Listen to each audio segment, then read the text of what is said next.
waxaa gabi ahaanba soo idlaaday shirkii saddexda maalmood u socday qurba joogta jaaliyadda Puntland ee wadamada qaaradda Yurub waxaana kulankaasi ka soo baxay urur ay ku midaysan yihiin oo hogaaminaya dhammaanba qurba joogta qaaradda Yurub ee jaaliyadaha Puntland kulankaasi oo lagu doortay 7 xubnood oo hogaaminaya midowga qurba joogta jaaliyadaha Puntland iyadoo gudoomiye loo doortay Maxamed Cabdulle Moosil oo isagu markaasi ka mid ahaa ergadii ka timid dalkaasi Ireland dhinaca kale waxaa qadka telefoonka uga qayb qaatay oo bogaadiyay madaxweynaha dowlad goboleedka Puntland Cabdiwali Maxamed Cali Gaas qaar ka mid ah madaxdii ka socotay jaaliyadahaasi oo ka qayb galay shirka ayaanu iyaguna wax ka weydiinay sida ay ugu qanacsan yihiin qabsoomidda iyo ururka midowga qurba joogta jaaliyadaha Puntland ee qaaradda Yurub waxaana warbixintaasi guud ahaan ka mid ah sida tan dadaalka ku jirta dawladda aan suubsateen waxaa rabaa dawladda aan oo salmi idinka dhamaantii idin nagaysa marka waxaan ku badalay inay timaadeen inaad dawladda suubsateen waxaa rabaa dawladda aan oo salmi idinka dhamaantii idin nagaysa marka idinku program leeyihiin oo adeegsan tihiin oo nidaamsan tihiin ayaa idinkuna dalkana wax tari kartaan waxaa rabaa marka mar walba in laga shaqeeyo midnimo inaad ka shaqeysaan tafaariiq iyo isqabqabsi marka waa soo dhaweeyay dawladdiina وانا اذا كان بريئة قول بخير يعني يحكي هيا هذه أدوات الرحمن الرحيم ما أنت أي تاريخ تاي سديد يلا بعتك سبتمبر أحنا مالين السنين لبذا كل يشان يطبن وحنا وصل قبل مقالة هلسنكي دالك فيلان شرويني كوباد قرب جوفت بنتلان أيوروب قبل دي شركة وحنا لسي dalad ay ku midaysan yihiin ururada Puntland ee Yurub daladaasi oo loogu magac daray dalada qurba joogta Puntland ee Yurub oo marka magaceeda English ahaan la soo gaabiyo loo yaqaan PAYDA waxa lagu doortay halkaasi golaha guud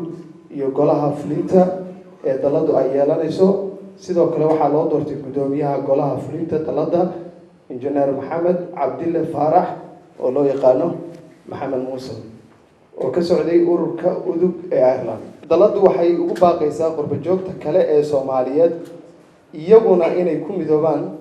sida ay u midoobeen qurba joogta reer Puntland ee Yurub si loo helo midnimo Soomaaliyeed ama saddex mahadda alle oo ah mid koobaad mar walba ka gadaal wax hadal badan ma harin waa hawsha bilaabatay aniga iyo teamkaygu waxay la qabaan codsiga koobaad waxa weeye in loo duceeyo hawsha aad noo idmateen in Ilaahay noo fududeeyo codsiga koobaad iyo labaad waa unkaas mid kale ma jiro aniga ku hadlaya magaca jaaliyadii Puntland iyo Finland martigelisay shirka ka dhacay waxaan halkan ka cadeynayaa in shirkii sidii loogu talagalay u dhacay in natiijadii iyo wacyiga laga lahaa lagu guuleystay in dalad la abuuray dalad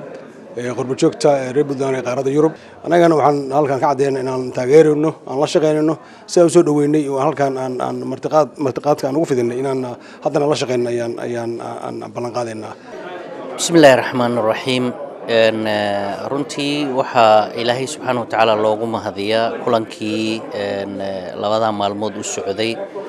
jaaliyadaha Puntland ee Yurub oo runtii ahaa guul weyn oo mujtamaca Soomaaliyeed u soo hooyatay aad iyo aad wax loogu farxo way laguna support garay Ilaahay subhanahu wa ta'ala loogu mahadiyo bismillaahir rahmaanir rahiim magacaygu waa Samir Cabdullaahi Jaamac Caasho waxaan kamid ahaa qoladii ka socotay Norway waxaan u imaanay halkan inaanu doorano gudoomiye waxaan ugu guuleystay wiil walaalkeena aad iyo aad ayaan ugu faraxsanahay waxaan codsanaynaa annaga dhammaanteen meel kasta oo joogno haddaan reer Yurubnahay inaynu la shaqeyno annaguna waxaan ku faraxsanahay haddaanu nahay odayaashii Finland dalada la doortay waan soo dhaweynaynaa waa la shaqeynaynaa muruq iyo maal iyo maskaxba waa la dul taaganahay waxaanu leenahay xilka loo doortay Ilaahay ha u fududeeyo waxaan leeyahay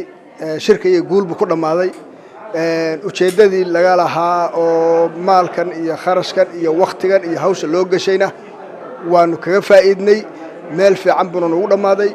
si kastaba ha ahaatee kulankani waxaa martigeliyey dalladda ururada puntland ee waddanka finland iyadoo guddigii la doortay ee qurbajoogta qaaradda yurub ee puntland ay ka codsanayaan dhammaanba jaaliyadaha puntland ee qaaradda yurub inay kala shaqeeyaan hirgelinta ururkaasi. maxamed bashiir, helsinki, finland.